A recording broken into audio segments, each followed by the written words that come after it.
BS Grewal problem 11.6 का question number 8 है हमारा। Solve the differential equation E का power Y into D Y upon में D X plus one is equals to E का power x.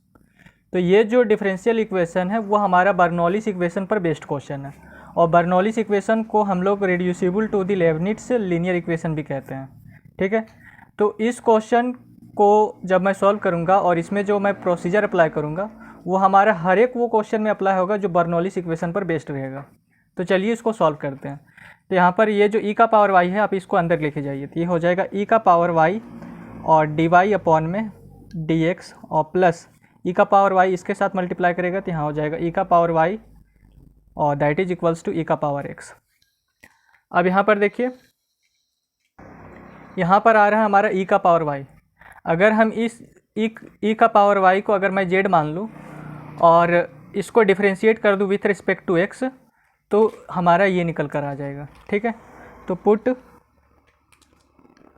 Z is equals to E का power Y, इसको differentiate करना with respect to X, तो यहाँ हो जाएगा डी जेड अपॉन में D X that is equals to D upon में डी एक्स और यहाँ हो जाएगा ई का पावर वाई। तो ये हो जाएगा डी जेड अपॉन में डी जे एक्स। अब ये जो फंक्शन है वो हमारा y का फंक्शन है, तो इसका डिफरेंशिएशन होगा, इसका डिफरेंशिएशन हो रहा है यहाँ पर विथ रिस्पेक्ट टू x, लेकिन फंक्शन हमारा y का फंक्शन है। तो अगर फंक्शन y का फंक्शन रहेगा तो उसको हम with respect to y differentiate करेंगे, ना कि विथ रिस्पेक्ट टू x।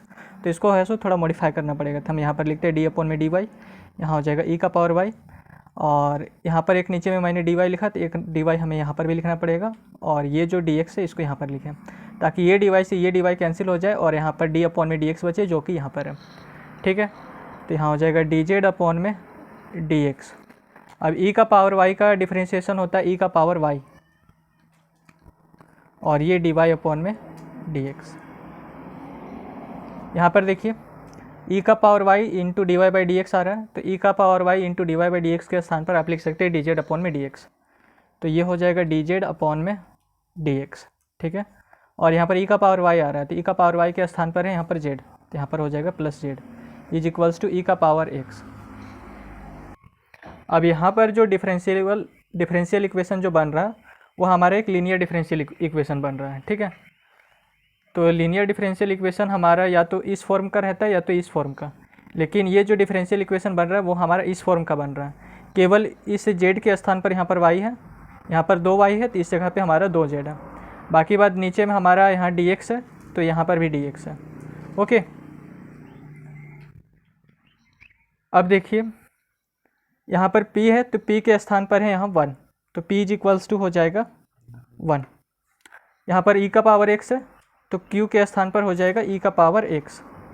ठीक है, यहाँ पर q है तो q के स्थान पर है e का पावर x, तो q इज इक्वल्स टू हो जाएगा e का पावर x। अब जैसे हम लोग यहाँ पर इंटीग्रेटिंग फैक्टर निकालते थे उसी तरीके से यहाँ पर भी इंटीग्रेटिंग फैक्टर निकालना है, तो यहाँ पर लिखते हैं integrating factor is equals to e integration of p dx। यहाँ पर dx है तो यहाँ पर भी dx आ गया, यहाँ पर हमारा dx है तो यहाँ पर भी dx आ जाएगा। अब p है हमारा 1 तो ये हो जाएगा e इंटीग्रेशन ऑफ p के स्थान पर 1, तो यहाँ पर केवल dx है। ठीक है, अब इंटीग्रेशन ऑफ dx हमारा होता है x, तो ये हो जाएगा e का पावर x। ठीक, अब इंटीग्रेटिंग फैक्टर निकालने के बाद हमें इसका रिक्वायर्ड सॉल्यूशन निकालना है, तो रिक्वायर्ड सॉल्यूशन का हम इस फॉर्मूले का यूज़ करेंगे। तो द रिक्वायर्ड सॉल्यूशन इज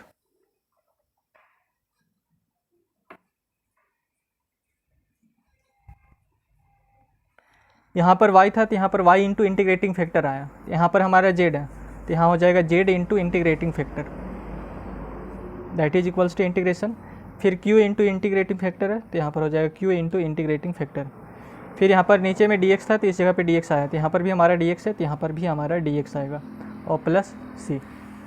ठीक, अब देखिए इसको सॉल्व करते हैं, तो यहाँ पर z के स्थान पर है हमारा e का पावर y, तो इस जगह पे हो जाएगा e का पावर y, और इंटीग्रेटिंग फैक्टर है आपका, ये जो इंटीग्रेटिंग फैक्टर है वो है आपका e का पावर x, तो यहाँ हो जाएगा e का power x that is equals to integration.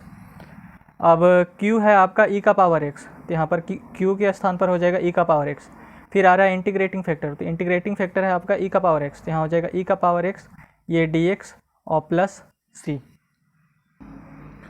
अब देखिए यहाँ पर बेस सेम है, तो बेस सेम रहने पर पावर हो जाता है ऐड, तो यहाँ पर भी पावर हो जाएगा ऐड। ठीक है, बेस हमारा सेम है, बेस ई हो जाएगा और ये जो पावर है वो ऐड हो जाएगा। बेस सेम रहने पर पावर हमारा होता है ऐड, तो यहाँ पर एक्स प्लस वाई हो जाएगा। ये हो जाएगा इंटीग्रेशन ऑफ, यहाँ पर भी बेस सेम है तो एक्स प्लस एक्स हो जाएगा, तो ये हो जाएगा एक्स प्लस एक्स, तो एक्स प्लस एक्स हो जाएगा 2x, ठीक है। और यहाँ पर dx और ये प्लस सी, ये हो जाएगा e का पावर x प्लस वाई, यहाँ हो जाएगा इंटीग्रेशन और x प्लस एक्स हो जाएगा 2x, तो ये यहाँ पर हो जाएगा e का पावर 2x और ये dx और प्लस सी। अब हम यहाँ पर इंटीग्रेशन का ये फॉर्मूला यूज़ करेंगे, जैसे इंटीग्रेशन ऑफ e का पावर ax और dx यहाँ पर रहता है, तो ये हो जाता है e का पावर ax और x के साथ जो a लगा हुआ है वो a हमारे नीचे में आ जाता है, ठीक है।